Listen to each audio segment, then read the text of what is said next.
مادر جان، ما که امروز با پای ایستاده‌ایم این همه نتیجه زحمت های شماست. خیلی زیاد دوستتون می‌دارم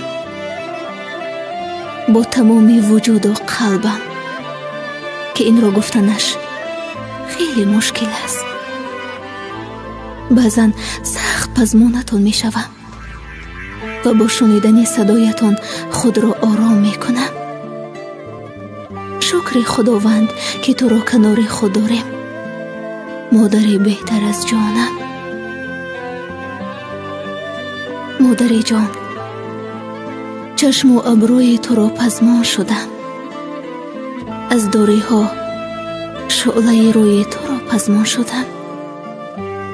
خواب می کردم براحت در سر زانوی تو، دور و مرجان مانده و زانوی تو را پزمان شدم.